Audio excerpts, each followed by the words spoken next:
कितनी गर्मी है, पर जीजू के पास तो बहुत ठंडक है। जीजू थोड़ा साइड हो ना, मैं भी आपके पास ही सो जाती हूँ।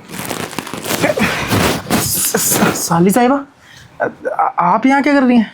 अरे जीजू, मुझे बाहर बहुत गर्मी लग रही थी, मैंने सोचा मेरी बहन भी नहीं है, मैं यहीं सो जाती हूँ। आप ऐसे चौंक क्यों गए? अरे साली साहिबा, कम से कम दरवाज़ा खड़खड़ा देती। अगर सोना था तो मुझे बता देती, मैं बाहर सो जाता। क्यों बाहर क्यों चले जाते? मेरे साथ सोने में कोई दिक्कत है क्या? और वैसे भी मैं कुछ कर थोड़ी रही थी, मैं तो सिंपल आपके साथ लेट रही थी। आप तो ना बाबा ना, ऐसे चौंक गए जैसे पता नहीं क्या हो गया हो। अरे साली साहिबा, आपको कैसे समझाऊं? अरे मेरे साथ सो के क्या करोगे? अब पता है ना, थोड़े दिन से तुम्हारी दीदी बाहर ही हैं। अब वैसे भी मैं उसकी याद में ही सो रहा था। तुम आ जाती, तुम आ गई, और मेरे से नींद में अगर कुछ हो जाता फिर। जीजू जीजू मेरे प्यारे जीजू, नींद में कुछ कर भी लेते तो गलत थोड़ी कुछ होता। आपको नहीं पता क्या, साली पे जीजू का पूरा पूरा हक होता है। साली भी आधी घरवाली होती है। समझ गया साली साहिबा, समझ गया। मतलब तुम्हारे मन में भी कुछ कुछ चल रहा है शायद।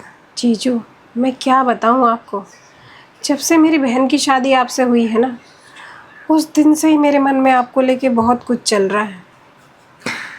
चलो, अच्छी बात है। और सच बताऊं, तुम्हारी दीदी बोल के तो 2-3 दिन का गई थी, हैं अब उसको 2-3 महीने हो गए हैं। मैं भी सूखा पड़ा हुआ हूँ, मेरा भी बहुत टाइम से ना मन कर रहा है करने का। कोई बात नहीं, आपका जो मन कर रहा है ना, उस इच्छा को मैं पूरी कर दूंगी। और जहाँ सूखी खेती है ना, वहाँ मुझे पानी डालना आता है। मतलब साली साहिबा, आप भी खेली खाई हो। हाँ, सब आता है आपको। क्या है ना, आप ही तो मेरे जीजू हो, सीखा तो आपसे ही है, तो फिर संगत का तो असर होता है ना जीजू। हाँ ठीक है फिर, कर लेना अपने अरमान पूरे।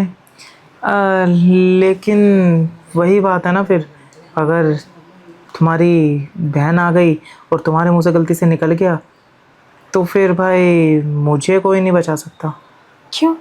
मेरी बहन आ गई तब तक तो मैं चली ही जाऊंगी ना, फिर मेरे मुंह से गलती से क्या, कितना भी वो कुरेदेगी ना तब भी नहीं पता चलेगा। आपको पता है क्यों? क्यों?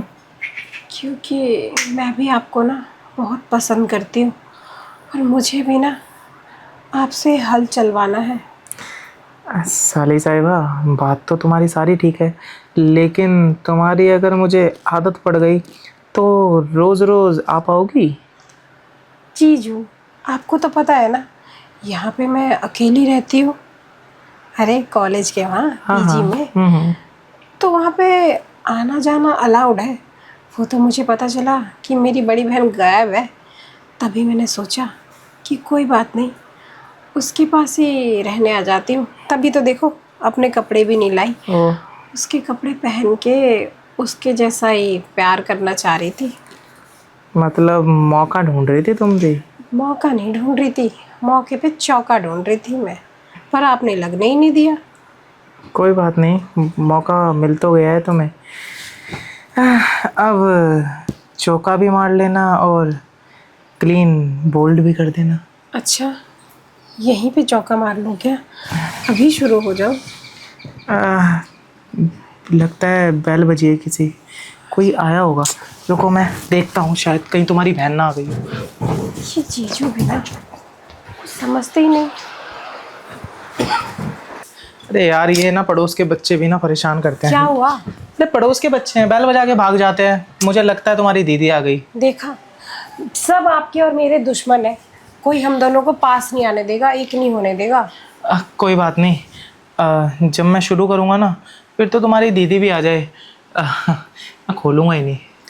ओह, मतलब आपके अंदर इतना जोश है, एक बार लगे तो लगे ही रहते हो, चाहे आंधी आ जाए या फिर लाइट चली जाए। हाँ, देखो, जोश बोलो या आदत, अब ऐसा ही हूँ मैं। अब तुम देख लो, तुम्हें अगर ऐसे ही पसंद है तो ठीक है। पूछने की बात है क्या ये?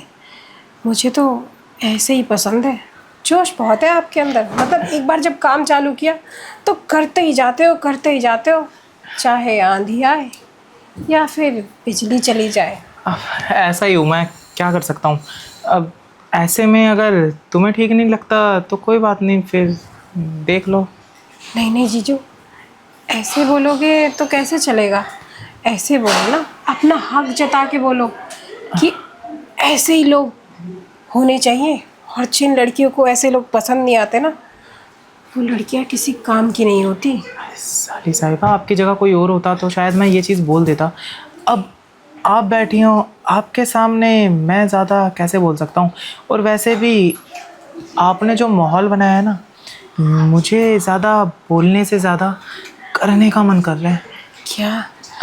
तो एक काम करो ना, जो आपका करने का मन कर रहा है वो आप कर ही लो, बोलो मत। क्योंकि क्या है ना, बोलने से एनर्जी भी वेस्ट होती है और टाइम भी। लेकिन मैं सोच रहा था कि तुम मेरे से मिलने इतनी दूर से आए हो, तो पहले तुम्हारे लिए चाय कॉफ़ी कुछ ला दूँ मैं? नहीं नहीं जीजू, ये कैसी बातें कर रहे हो। पूरा का पूरा खाना मेरे पास पड़ा है और आप ये चाय कॉफ़ी की बातें कर रहे हो। अब आपको खा ही लेने दो ना मुझे। ठीक है, अगर अब खाना ही है तो फिर कर लो अपनी ख्वाहिश पूरी, लेकिन दीदी को मत बताना ना। चिंता मत करो, आप एक काम करो, हर बार आप ऊपर से ही शुरू हो जाते हो। अभी ना आपको कुछ अलग तरीके से शुरू करना पड़ेगा। और पता है, जहाँ से भी शुरू करो, ख़त्म बिल्कुल अलग एंगल पे करना। अभी तुम्हें पता नहीं है, तुम खुद परेशान हो जाओगी कि जीजू कितने एंगल से कर रहे हैं। ओ, मतलब आप एक बार करना चालू करोगे तो अलग अलग एंगल बनते जाएंगे। बिल्कुल बिल्कुल, वो क्या है ना, एक एंगल में मैं बोर भी हो जाता हूँ। अलग अलग एंगल करूँगा तो तुम्हारा भी मूड बना रहेगा। आप चिंता मत करो, मेरा मूड तो आपको देखते के साथ ही बन जाता है। बस आप चालू तो हो जाओ, और उसके बाद गाड़ी रुकनी नहीं चाहिए। ठीक है साली साहिबा, अब बातों की जगह काम शुरू करते हैं। हाँ हाँ, और तुम्हारा जो मूड बना हुआ है ना, उसको ऐसे ही बनाए रखते हैं। मैं तो कह रहा हूँ रूम में बाद में चलेंगे, मैं तो शुरू यहीं से कर लेते हैं। पैरों से शुरू करते हैं और ऊपर आके ख़त्म करेंगे। ठीक है, जैसा तुम कहो। लेकिन तुम्हारे दर्द हुआ तो? कोई बात नहीं, कभी कभी कुछ पाने के लिए कुछ खोना पड़ता है ना। तो दर्द बर्दाश्त कर लोगे ना? हाँ जीजू, मैं ना सब दर्द बर्दाश्त कर लूँगी, लेकिन ना आप कहीं तेज़ दर्द हो तो रुकना मत। नहीं रुकूंगा, मैं ना ऐसे करके तुम्हारे हाथ लगा दूंगा ताकि तुम्हारी आवाज़ से मेरा रुकने का मन ना करे। मैं कह रहा था रूम में तो सब शुरू करते हैं, हम यहाँ शुरू कर लेते हैं। यहाँ शुरू करके और जहाँ तुम बोलोगे वहाँ ख़त्म कर लेंगे। जब तक मेरा मन ना भरे ना, तब तक आप रुकना मत जीजू, ठीक है। क्योंकि जहाँ शुरू वहीं ख़त्म, ऐसा कहीं नहीं लिखा ना। और अब यहीं शुरू करते हैं। जैसा तुम कहो साली साहिबा।